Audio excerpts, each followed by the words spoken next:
I am Taumana, son of Kihi of the tribe of the Hitorangi.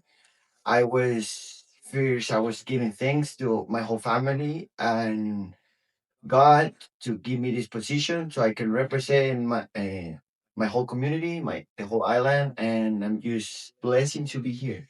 Amazing. Yeah, so the Hitorangi family is actually a royal lineage. So you're speaking to royalty. I hope you guys realize that. It's a very famous, very important family in Rapa Nui. They are also really stewards of the culture. And we're again super blessed to have been working in partnership with the family for I guess around 20 years. They're true partners. They own the land that we're on right now, and it's our uh, an honor for us to run the hotel here in full partnership with the family. Since we're talking about culture and all this tradition, tell us a little bit about what you got on right now. The necklace that I'm wearing, he gave me one of my the uncles that he gave me such a lot of mana and it's that's his Uncle Moy. Explain what mana is. Mana, it's everything from the last diminutive small particulate in the world from the big magic things that happens every day. So thanks Uncle Moy Moy to give me the power, the mana. This is the cacao that he gave me for my first presentation. I'm wearing here with proud, and also I wearing my pants, my art that I made for being comfortable with myself. You said your first presentation. What is that? My first art presentation that I made in the festival, it was about Tacona. And I go and study with this uncle for 2 weeks. It was one of the best experience in my life. Amazing. And what we didn't mention that also is that he is on the experience team in the hotel. So basically, from being an artist to representing traditional culture, and now basically leading the guest experience team at our hotel. So how is hospitality and service? How does that mesh with I like with it. your art and everything else that you do? I like it. I want to give thanks to also the hotel. I've been working from different. I start from the bottom. I was starting cutting the grass outside, and then one day start in the restaurant. Then they see my potential and how proud I'm just to show every day my culture.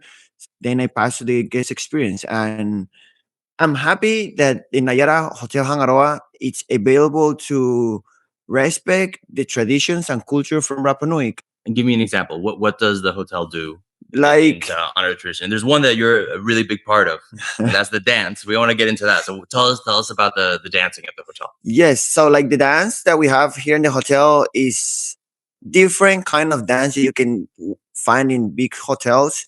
Why? Because the dance is in charge of my family, and I want to say every each dancer, every each artist that is in this show is part of my family, and I know every each one. So when we go and step in the stage, every each one have so much passion for what we're doing, and it's not about how much money we make in one show. It's just more about how we are representing our elders, our culture, and our traditions.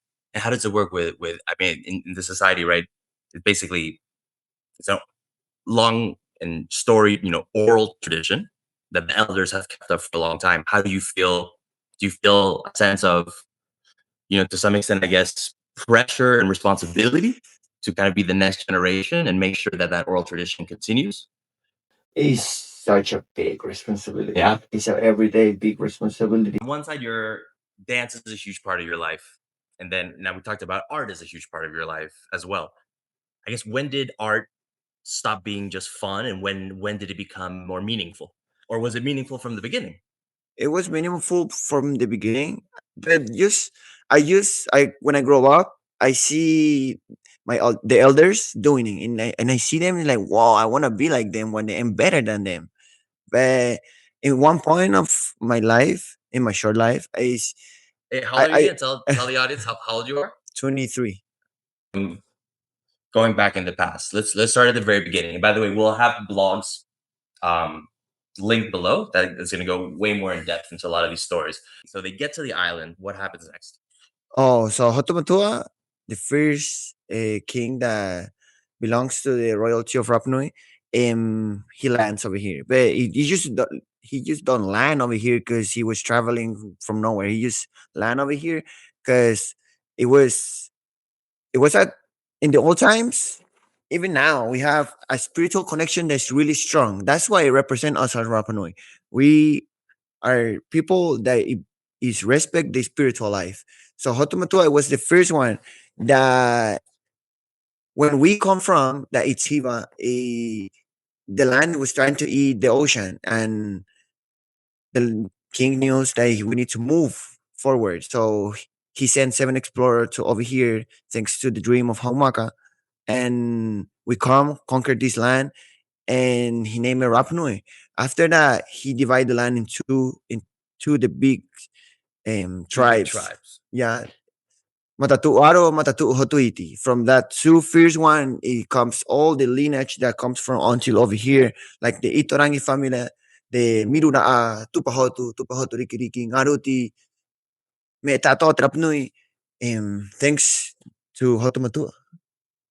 Shortly thereafter, for good or for bad, what the island is known for, starts the building process begins for the Moai. Unfortunately, people only know the Moai. There's a lot more to the island than Moai, but let's start there. What it means?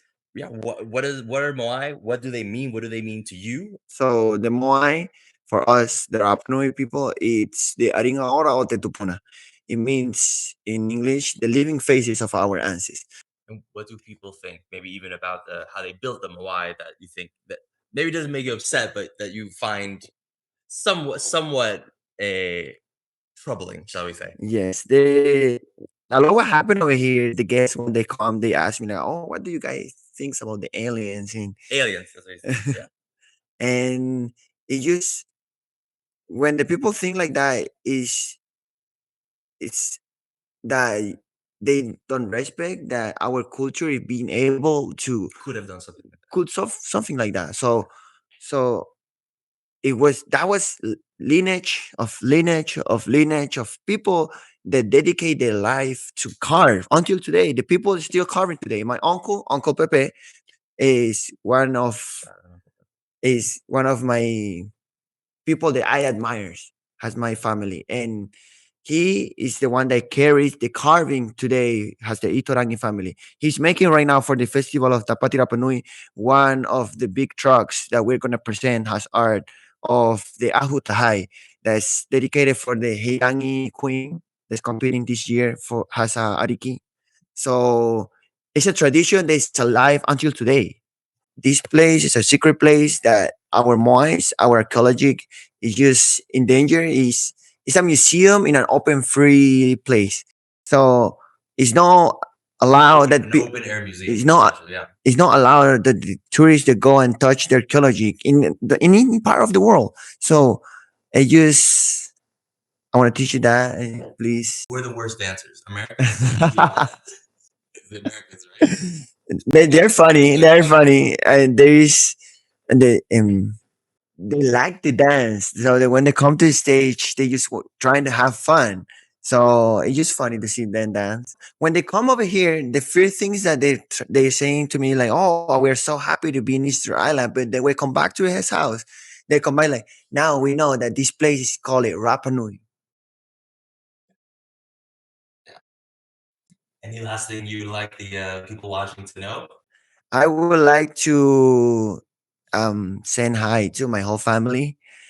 I'm really happy and proud to be here to represent you, each of you guys. And Mauroro kita tua, Mauroro kita kuhai, kita kumatuatane, to kumatuavahine, to my dad, to my mom, to my brothers, my sister, my uncles, my manaroa, Tio Pepe, Marari, Have, Tuku, Ahirenga. They give me so much mana to be empowered today to be the cultural ambassador from our hotel. Thank you so much. Maruru. Appreciate it. Mawa tokurong.